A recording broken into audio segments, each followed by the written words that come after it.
नाम पापाराव का वास्तविक नाम चंद्रान्ना। संगठन से जुड़ाव कम्युनिस्ट पार्टी ऑफ इंडिया के सक्रिय और वरिष्ठ सदस्य रहे। भूमिका दंडकारण्य क्षेत्र में महत्वपूर्ण कमांडर माने जाते थे। एरिया ऑफ ऑपरेशन मुख्यतः दंडकारण्य के घने जंगलों में सक्रियता। रणनीतिक जिम्मेदारी गुरिल्ला वारफेयर कैडर भर्ती और स्थानीय नेटवर्क मजबूत करने में भूमिका। लंबे समय तक मोस्ट वांटेड नक्सली लीडर्स में शामिल। इनाम उनके ऊपर राज्य सरकारों द्वारा लाखों रुपए का इनाम घोषित रहा। प्रभाव दक्षिण बस्तर क्षेत्र में नक्सली गतिविधियों को संगठित करने में अहम भूमिका। बस्तर के आतंक का पर्याय और नक्सलियों का सरगना माने जाने वाला पापाराव मंगू दादा उर्फ चंदनन्ना कोई मामूली शख्स नहीं बल्कि नक्सलियों के गढ़ का आखिरी सिपैसलर था। लगातार बढ़ते दबाव और सरकार की नीतियों का असर ये है कि अब पापाराव भी अपने साथियों के साथ सरकार की पुनर्वास नीति स्वीकार करने के लिए सहमत हो गया है और अब पापाराव के आत्मसमर्पण के बाद नक्सलियों के खात्मे के ताबूत की अंतिम कील भी ठुक गई है। पापाराव के समर्पण को आखिरी नक्सली के बंदूक छोड़ने से जोड़कर देखा जा रहा है और जब ये सब हो रहा है तो सरकार इस बात का दावा करने से नहीं चूक रही है कि अब नक्सली छत्तीसगढ़ से खत्म हो गए हैं।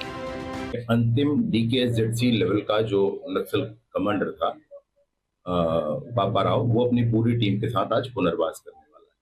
जब वो पुनर्वास उसका हो जाएगा तो तकनीकी तौर पर हम स्पष्ट रूप से कह पाएंगे अब छत्तीसगढ़ की सीमा प्रांत में इस लेवल का DKZC लेवल का या उससे भी नीचे लेवल का कोई नक्सली अब नहीं है। पार्टी मेंबर लेवल के या एरिया कमेटी लेवल के जो मेंबर्स हैं नीचे, वो कहीं ना कहीं सेटल हैं। उन्होंने ड्रम कर रखा सामान, वो कहीं जुड़ गए सबके साथ और सशस्त्र अब वो नहीं है। इस तरह से शेष जो नाम छत्तीसगढ़ के संदर्भ में आते हैं, 2-3 नाम हैं, वो शायद आपको भी ध्यान होंगे, वो नाम सारे ही अब तेलंगाना में सक्रिय हैं। अतः छत्तीसगढ़ की सीमा के अंदर यह चीज समाप्त हो जाएगी आज इस पुनर्वास के बाद। हालांकि सरकार के दावे से अलग कांग्रेस की नक्सली मूवमेंट और सरकार के अभियान को लेकर अलग ही सोच है। कांग्रेस सरकार के दावे को खारिज करती है और नक्सलियों के खात्मे के लिए चलाई जा रही नीतियों पर भी सवाल उठाती है। निश्चित रूप से अगर नक्सलवाद समाप्ति हो रही है, पापाराव अगर सरेंडर कर रहे हैं तो हम लोग के लिए अच्छा है। मैं स्वयं बस्तर से आता हूं, हम लोग उस क्षेत्र से प्रभावित हैं और हमने तमाम शीर्ष नेताओं को नक्सलवाद की इस घटना से हम लोगों ने खोया है। हमसे ज्यादा दर्द कोई नहीं समझ सकता, इसलिए हम भी चाहते हैं कि इसकी समाप्ति होनी चाहिए। लेकिन क्या 31 मार्च के बाद किसी आदिवासी को फिर नक्सली के नाम से जेल तो नहीं भेजा जाएगा? किसी आदिवासी को फिर नक्सली के नाम से प्रताड़ित तो नहीं किया जाएगा? क्या गारंटी है कि अब जल जंगल जमीन और खनिज संसाधन सरकार नहीं बेचेगी, हमारी आयरन ओर को निजी उद्योगपतियों को नहीं बेचेगी? इसकी गारंटी है क्या सरकार के पास? छत्तीसगढ़ की नक्सली मुक्ति सरकार के लिए बड़ी उपलब्धि है। 10 को पुरानी समस्या ने न केवल छत्तीसगढ़ को बल्कि देश को भी परेशान किया, लेकिन अब देश और प्रदेश दोनों लक्ष्य के करीब है और हर मुठभेड़ और समर्पण के साथ लक्ष्य हासिल हो रहा है। जिससे सबको मालूम है कि माननीय प्रधानमंत्री जी और माननीय गृह मंत्री जी की दृढ़ इच्छा शक्ति और माननीय गृह मंत्री जी जो डेडलाइन तय किए हैं 31 मार्च का, वो बहुत नज़दीक है और इसलिए पापाराव सरेंडर कर रहे हैं तो अच्छी बात है। फिलहाल दावों के बीच अभी तक 7 दिन का और समय है। जंगल में बचे कुचे नक्सलियों के लिए एक मौका है कि अब लीडर विहीन हो चुके नक्सली काडर पुनर्वास की नीति को अपनाकर मुख्य धारा में वापस आए। बिखरे हुए काडर ही अब नक्सलियों के बचे हुए हैं। ऐसे में नक्सलवाद अब अपने अंतिम सांसें गिनता हुआ दिखाई दे रहा है। Bureau report TV24।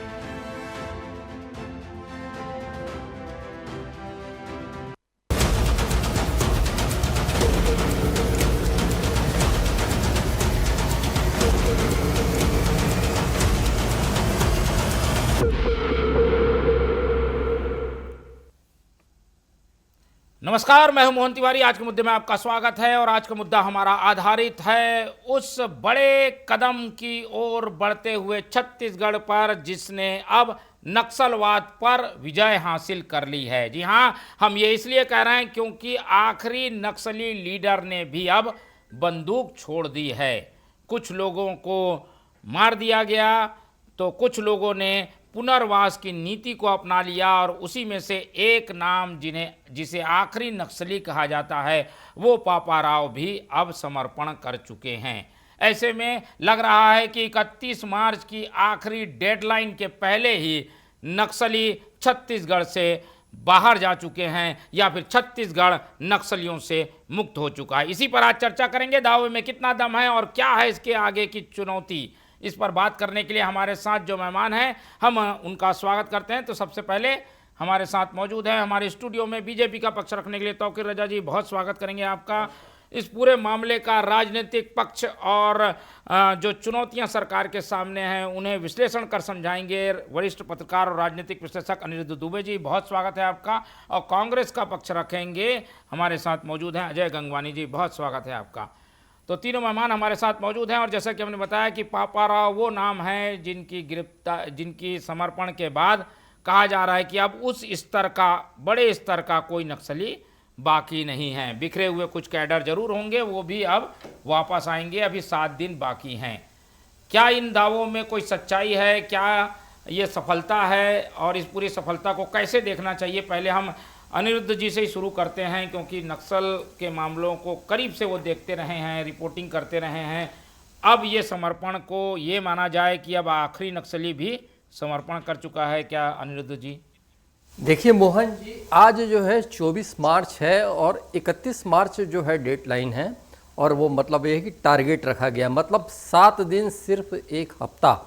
और उस बचे हुए एक हफ्ते में 7 दिन पहले आज पापाराव के आत्मसमर्पण की खबर आती है तो ये जो है बड़ी सुकून देने वाली खबर है।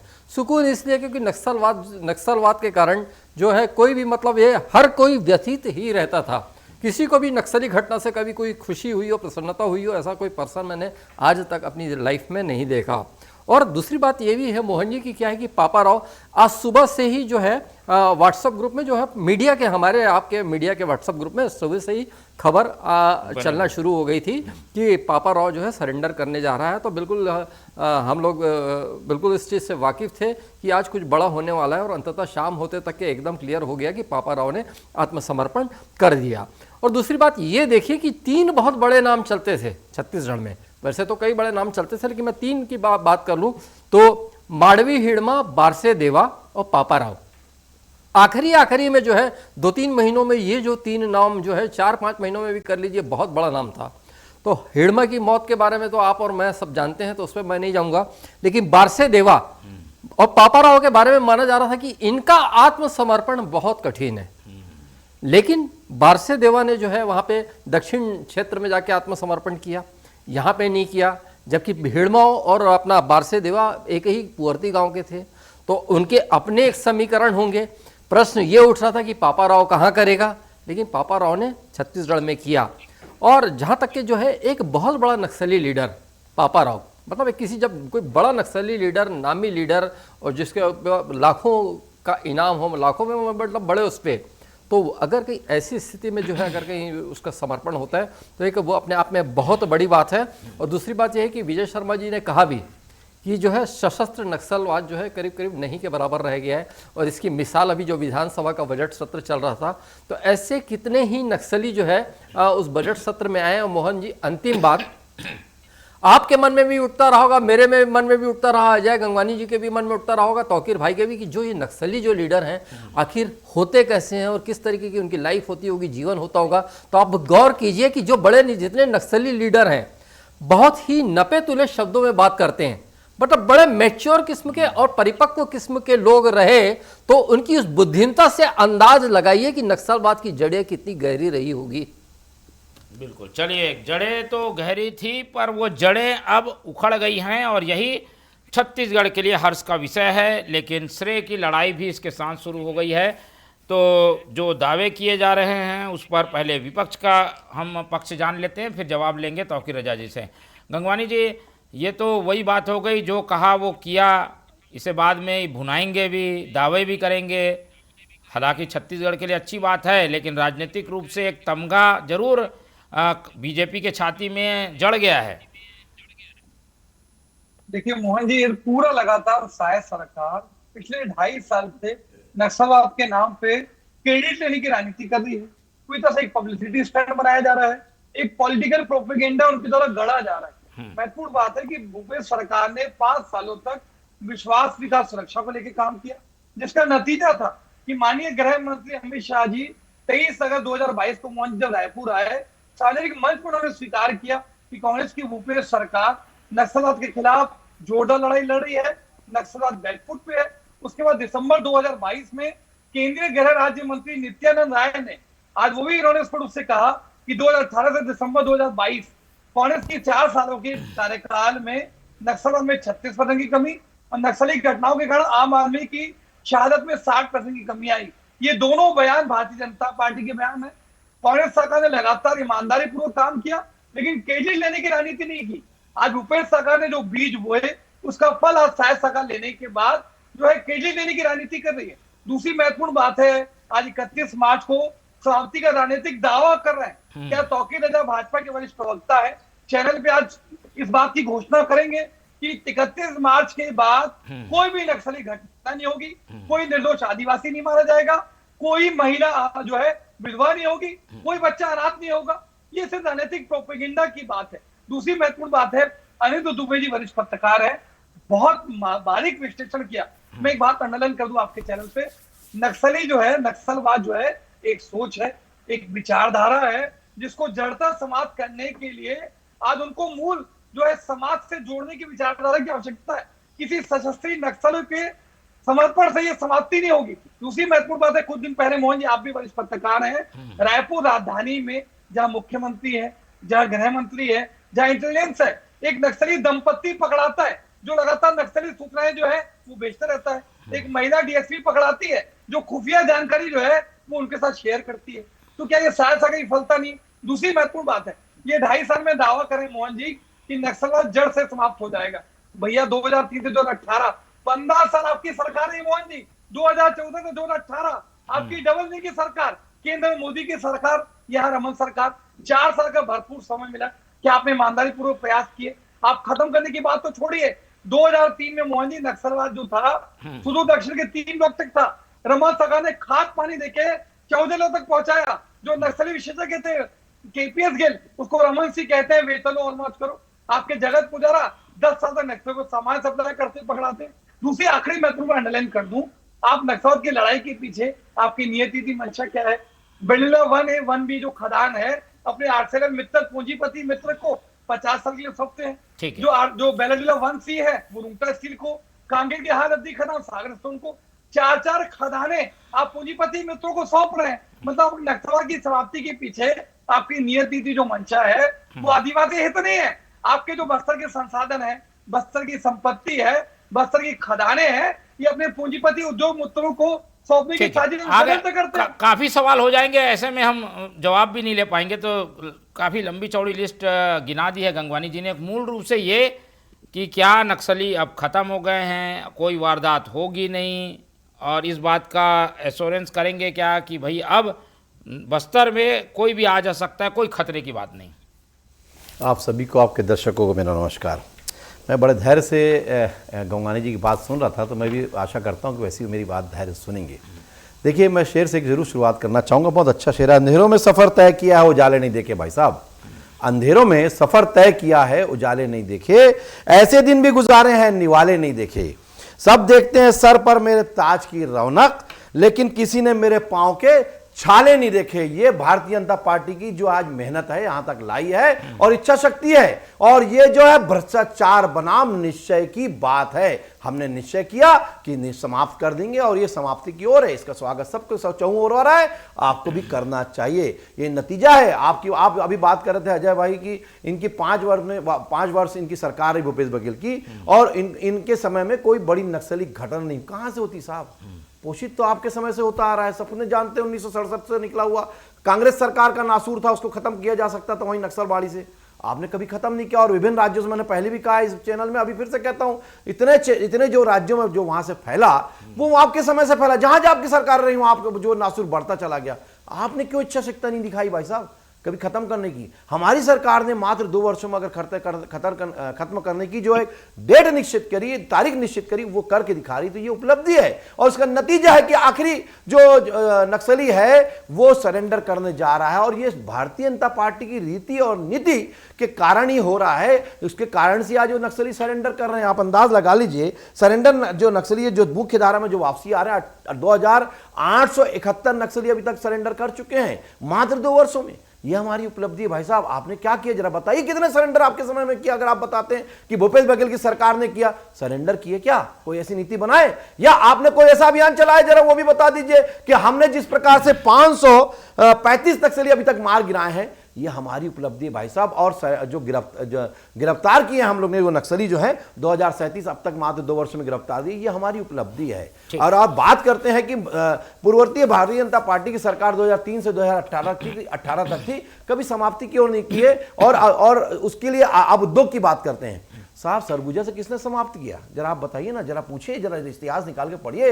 हमारे जो है पढ़े लिखे प्रवक्ता है कांग्रेस के, जरा निकालिए, सरगुजा से किसने समाप्त किया? हमारी भारतीय जनता पार्टी की सरकार ने समाप्त किया। और उसका नतीजा था, हमने कोई ऐसी इंडस्ट्री नहीं डाली जिस प्रकार से आपने दिया, अपने मित्रों को आपने दिया। वहां पर जो है आप भी जानते हैं, वहां पर आज उद्योग खुल रहा है और उसका विरोध भी बड़े शान से आज करते नजर आ रहे हैं। तो ये तो दोहरा चरित्र आपकी जो है पार्टी में रहता है, हमारे यहां नहीं है। हमने बल्कि टाटा को जब हमने दिया था तो आपने उसका विरोध किया और उसका जमीन जो वापसी कर दी। लेकिन अगर वो रहता टाटा का, अगर वहां पर प्लांट, तो आज वहां पर विकास होता, विकास की गंगा बहती। और हम आज विकास करने जा रहे हैं, उसका नतीजा भी आपको दिखाते हैं। ये हमारा ही इच्छा शक्ति थी। 7.5 से ज्यादा किलोमीटर सड़कें बना चुके।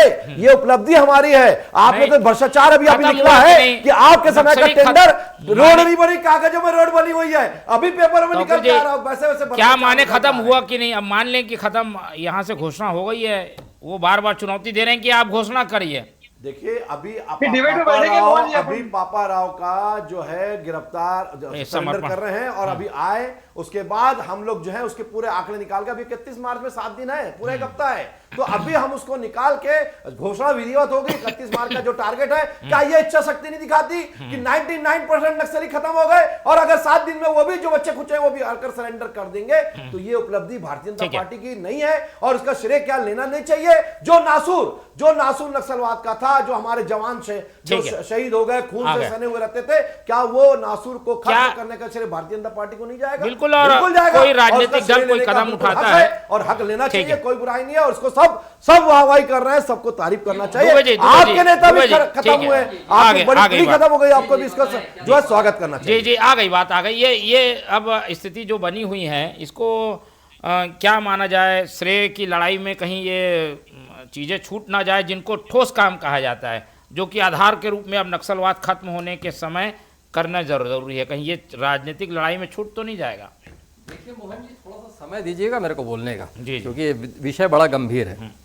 जब इंदिरा जी ने बीमा का राष्ट्रीयकरण किया था तो बहुत उंगलियां उठी थी, बहुत विरोध हुआ था, तत्कालीन प्रधानमंत्री श्रीमती इंदिरा गांधी। लेकिन बाद में वही कदम बड़ा सराहनीय कदम माना गया। अब मैं देखिए क्या कि कई बार जो है संयोग जुड़ते हैं आपस में। आज एक फिल्म चल रही है धुरंधर, जिसने क्या है कि देश को क्या, एशिया को क्या, पूरे विश्व को शायद सोचने के लिए मजबूर कर दिया है। तो उसमें एक जो है जिक्र आया है नोटबंदी, कि कैसे नोटबंदी के माध्यम से जो है आतंकवादियों को और आतंकवाद की कमर तोड़ी गई, और उसके नोटबंदी के पाकिस्तान से क्या कनेक्शन थे, सारी चीजें आई जी। और अब मैं नक्सलवाद पर आता हूं मोहन जी। उस समय मुझे भी मतलब बड़ा खटकता था, और सालों साल तक के नोटबंदी का जो है कदम खटकते रहा। लेकिन आप ये देखिए कि जो धुरंधर वाला वो पार्ट है, कहीं ना कहीं वास्तविकता के करीब तो है। लेकिन बात नक्सलवाद की करें, बस्तर नहीं, छत्तीसगढ़ की बात करें, तो 2 बड़े लीडरों का आत्मसमर्पण हुआ है। वैसे तो बहुत सारे हैं, बहुत सारे लीडर हैं, जिसमें एक रुपेश और दूसरा आज जो है पापा राव। ये बहुत बड़े नाम माने जाते थे मोहन जी। और रुपेश ने एक जो है इंटरव्यू में जो आत्मसमर्पण के बाद स्वीकार किया कि हम 2010 के बाद से कमजोर होने शुरू हो गए थे। और दूसरी बात मोहन जी, 8 नवंबर 2016 को जब नोटबंदी हुई तो जहां तक कि आतंकवाद पर जो है असर तो पड़ा, नक्सलवाद पर भी इसका भारी असर पड़ा और उनकी कमर टूटनी शुरू हुई। और जब 1 करोड़ से ज्यादा के सोने के साथ, गोल्ड के साथ इसी छत्तीसगढ़ में जब समर्पण हुआ तो बात निकल के आई कि नोटबंदी के समय में कमर टूट रही थी नक्सलियों की, तो फिर क्या किया जाए, तो फिर जो है उन्होंने ये भी एक रास्ता निकाला गोल्ड का।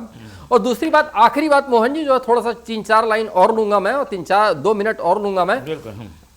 शायद अजय गंगवानी जी कभी बैठे हो मेरे साथ डिबेट में, तो एक जो है एक विषय में लाया करता था, उस समय मुझे भी लगता था कि कहीं मतलब असामयिक बातें तो नहीं कर रहा हूं, कहीं अव्यवहारिक बातें तो नहीं कर रहा हूं, लेकिन आज जाके लगता है कि कहीं ना कहीं मैं सही था। सही क्या मतलब यह है कि एक दिशा मुझे दिखाई दी और मैं उस पर कहता था 70 के दशक में और 80 के दशक में लगातार जो चंबल घाटी के जो डकैतों के जब आत्मसमर्पण की जो कहानियां आती थी ना, तो वहां पे सबसे पहले डकैतों का समर्पण जयप्रकाश नारायण जी ने कराया था। बहुत बड़े समाजवादी नेता, और जो जनता पार्टी की सरकार बनी तो बहुत बड़ी भूमिका थी जयप्रकाश नारायण जी की। फिर इंदिरा जी की सरकार आई तो अर्जुन सिंह जी की भी बहुत बड़ी भूमिका रही, फूलन देवी से लेकर मलखान सिंह तक। लेकिन एक चीज ये बड़ा फर्क है डकैतों में और नक्सलवाद में, तो मैं दोनों को कहीं कंपाइल नहीं कर रहा हूं, लेकिन मैं कहा करता था कि बातचीत के रास्ते से जो बहुत समाधान निकल सकता है। बड़ी अजीब बातें लगती रही होगी उस दौर में मेरी, जो मैं कहा करता था, और मुझे कभी कभी खुद लगता था कि क्या इसका जिक्र करना जरूरी है। लेकिन आज जो है बातचीत के रास्ते से जो पूरे देश में जो है इसका जो समाधान निकलते दिख रहा है मोहन जी, तो कुल मिला के बड़ा मतलब है कि बिल्कुल रहना हर कोई अनिरुद्ध दुबे नहीं, हर कोई जो है टेबल ठोक के और ताल ठोक के बोल सकता है कि बातचीत का रास्ता जो है एक बहुत बड़ा कदम होता है, और पहले इसको हर हिंसा के क्षेत्र में पहले इसे ही आजमाया जाना चाहिए। अगर कि बातों से नहीं हो तो फिर बोली से कहीं काम ना है, तो फिर अंततः समाधान गोली है जी। और दोनों चीजों का इस्तेमाल बखूबी सरकार ने किया है अजय गंगवानी जी। इसमें राजनीतिक रूप से फायदा नुकसान नहीं देखना चाहिए, और कांग्रेस जबरदस्ती इसमें ऐसी एंगल ढूंढ रही है और इसीलिए एक राजनीतिक रूप से वेटेज मिल जा रहा है बीजेपी को। क्या ये आपको लग रहा है क्या? मोहन जी, मेरा एक निवेदन है, दोनों को आपने बहुत भरपूर समय दिया, मुझे भी 3 से 4 मिनट दीजिए, जल्दी पूरा विश्लेषण कर देता हूं मैं इस बात का। देखिए, महत्वपूर्ण बात, कांग्रेस पार्टी को नक्सलवाद की लड़ाई में कंधे से कंधा मिला के खड़ी है। देखिए, ये महत्वपूर्ण है कि जो लाल आतंक के सिपा सालार हैं, जिन्होंने सुरक्षा बलों की हत्याएं की, बस्तर के आदिवासी महिलाओं को विधवा किया, वहां के छोटे छोटे बच्चों को अनाथ किया, क्या ऐसे जो दुर्दांत नक्सली हैं, जो लाल आतंक के सिपाही हैं, क्या उनका लाल काली बिछा के स्वागत करना उचित मानते हैं? क्या जो निर्दोष आदिवासी जिनकी हत्या नहीं, तो आप क्या करें इनका? भाई पापाराव जी आना चाहते हैं। मेरा निवेदन है मोहन जी, मैं कंप्लीट कर लूं, मैं आप उसकी बात का जवाब दूंगा, मैं कंप्लीट कर लूं। देखिए, आपत्ति हमें इस बात से है कि क्या जो नक्सलवाद की समाप्ति का फायदा क्या वहां के आदिवासी को नहीं मिलना चाहिए? क्या मैं मानता हूं क्या जो बस्तर के संसाधन है, संपत्तियां है, खदाने पूंजीपति मित्रों को सौंपने से आदिवासियों का भला हुआ? क्या महत्वपूर्ण बात, मैं नियत नीति मंशा के लिए 4 महत्वपूर्ण उदाहरण दे रहा हूँ। मेरे मित्र क्रेडिट लेने की राजनीति करते हैं, बहुत शानदार तौकीर भाषण दिया, और पूरे भाषण का मर्म क्या था कि हम क्रेडिट लेंगे। भारतीय जनता पार्टी का कोई भी कदम सिर्फ और सिर्फ राजनीतिक फायदे के लिए, स्वार्थ पूर्ति की सिद्धि की बात है। मैं महत्वपूर्ण 5 उदाहरण दे दूं। भैया, आपकी रमन सरकार की दावा कर रहे हैं, 2003 में आपकी सरकार बनी, यहाँ वरिष्ठ पत्रकार नंदू जी बैठे हैं, मुझे अच्छे से याद है, मात्र 3 ब्लॉक तक सीमित था। आपकी रमन सरकार खाद पानी देके 14 दिनों तक पहुंचाती है। आपके रमन सिंह जो मुख्यमंत्री रहे, अपने गृह क्षेत्र कवर्धा को सुरक्षित देख पाते। आज हमारे 30 नेताओं को हमने झीरम की घटना में खोया। यहाँ नेता पति को धर्मलाल कौशिक हाईकोर्ट में जाके याचिका लगा के उस झीरम की जांच को बाधित करके आखिर किसके इशारे पर किसको बचाने का प्रयास करते हैं। तो नक्सली पे बने रहते हैं। इसी में मैं नक्सली की बात कर रहा हूँ। दूसरी महत्वपूर्ण बात है, आप 2006 के वनाधिकार नियम में परिवर्तन करके आदिवासी के जल जंगल जमीन पर कब्जा करने की साजिश करते हैं। नगरनार प्लांट जिसमें 20 एकड़ पर जुड़ा हुआ है, आज बस्तर की भावनाएं जुड़ी है, उसके निजीकरण की आप साजिश करते हैं। दूसरी महत्वपूर्ण बात है, ताजा उदाहरण दे दूं आपको, बड़े बड़े दावे कर रहे हैं, पेखन कागड़ा, लव कुमार रायडू, भाजपा के दोनों वरिष्ठ नेता नक्सलवाद के नाम पे 91 लाख रुपए की टैलेंट फंडिंग करते हैं। आपके जगत पुजारा नक्सलियों को सामान सप्लाई करते हैं। आपके रमन सिंह केपीएस गिल जो सबसे नक्सली विशेषज्ञ उसको कहते हैं जवाब ले लेते हैं, तुरंत जवाब लेते हैं। सारे प्रमाण दिखते हैं कि आपकी नियत नीति जो मंशा है सिर्फ और सिर्फ पूंजीपति मित्रों को फायदा पहुंचाने की। ठीक है, नक्सल मुक्ति के पीछे कोई हिडन एजेंडा है जिसे बीजेपी इस्तेमाल कर रही है, और जो लोग अपराध में शामिल हैं यानी नक्सली, उनको इस तरीके से रेड कारपेट बिछाकर क्यों समर्पण कराया जा रहा है, क्यों उनको मुख्य धारा में लाया जा रहा है? देखिए आप एक बात बताइए, अभी अब दुबे जी भी एक बात बोल रहे थे कि भाई बातों से जब रास्ता निकल सकता है तो लातों की जरूरत नहीं पड़ती, बोली से हो सकता है तो गोली की जरूरत नहीं पड़ती। बात सत्य नहीं, तो जहां बोली काम नहीं आती वहां गोली जरूर काम आती है। अगर नक्सली सरेंडर कर रहे हैं तो सबसे बड़ी बात है ये हमारी इच्छा शक्ति है। हमने दोनों चीजें की, हमने एक अच्छी योजना भी चलाई सरेंडर करने की, और हमने ये भी बोला कि हम अगर नहीं सरेंडर करोगे तो बचोगे नहीं। और तो हमने इसके उसको पीछे दिखाया क्या भी। मकसद है, और पीछे मकसद पूछ रहे हैं वो। मकसद की बात कर भाई, समुद्र राष्ट्र होना चाहिए। ये क्या तरीका है कि पूरे देश में नक्सलवाद का नासुर हमें हमारे जवानों को खत्म कर रहा है, अपने देश के नागरिक को खत्म कर रहा था, हम उसको नहीं खत्म करते तो कौन करता। ये हमारी इच्छा शक्ति थी। अगर खत्म कर रहे हैं तो ये इसका स्वागत किया चाहिए, लेकिन सिर्फ अपनी राजनीति रोटी सेकने के लिए सिर्फ उद्योगपति का नारा लगाएंगे तो ये नहीं चलने वाला साहब। उद्योगपति कोई बाहर का नहीं है, कोई एंडरसन नहीं जिसको हम दे रहे हैं जो आके गैस कांड करे और यहां चला जाए और आपके प्रधानमंत्री उसको लेके अपने प्लेन से विदेश भगा दे, भगोड़ा घोषित कर दे। ये भारतीय जनता पार्टी की नीति नहीं है। पूछ लेता हूं भारतीय जनता पार्टी की नीति गंगवानी जी, क्या उद्योगपतियों से कोई नाराजगी है क्या? विदेश में हो, उद्योगपति भी तो जरूरी है हमने आतंकवाद को भी भाई। देखिए, मैं तो ठीक, पूछना आ गई चाहता बात, हूं आ गई बात। गंगवानी जी, उद्योगपतियों से क्या नाराजगी है भाई? उद्योग आएंगे, रोजगार मिलेगा, नक्सल बंदूक नहीं उठाएंगे। इनकी है ना, विदेशी उद्योगपति इनको आए तो बड़ा मजा आता है, लेकिन देश के आगे उद्योगपति मैं जवाब दीजिए। देखिए, महत्वपूर्ण बात है, आज किसकी कृपा से जो अडानी 609 नंबर पे था। अरे इसमें गलत क्या है? तो मेरे को बता दीजिए ना, आज किसकी कृपा से अडानी मित्र है कि नहीं, बताइए। कौन व्यक्ति 609 नंबर से दूसरे स्थान पे आता है? माननीय प्रधानमंत्री जाके ऑस्ट्रेलिया में खदानें दिलाते हैं, श्रीलंका में टेंडर दिलाते हैं। ये रिश्ता क्या कहलाता है? मैं तो पूछना चाहता हूँ, आखिर अडानी की पर इतनी कृपा चलिए, आपका जवाब तो मालूम है, तो ये इसका जवाब हम दुबे जी से। दुबे जी, ऐसे में कैसे हो पाएगा विकास, कैसे होगा बस्तर का? अबूझ बना रहेगा।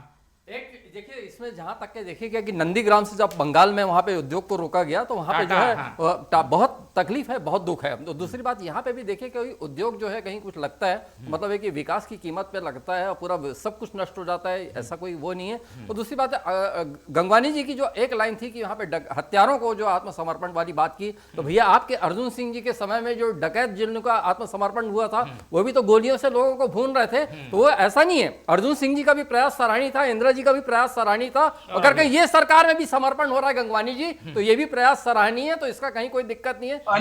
मुझे एक बात बताइए, मत रंगिए। क्या 2006 के अधिनियम में परिवर्तन करके जल नगल नमी पर जो अधिकार किया जा रहा है उसको समर्पण करते हैं? अरे गंगवानी जी, आप हत्यारे वगैरह जो बोल रहे हैं, तो अरे डकैत जी में हत्या करते थे, उसमें जो आप बोल रहे हो, अर्जुन सिंह जी ने तो वहां पे मलखान सिंह और फूलन देवी को समर्पण कराया है। गंगवानी जी थोड़ा सा पीछे इधर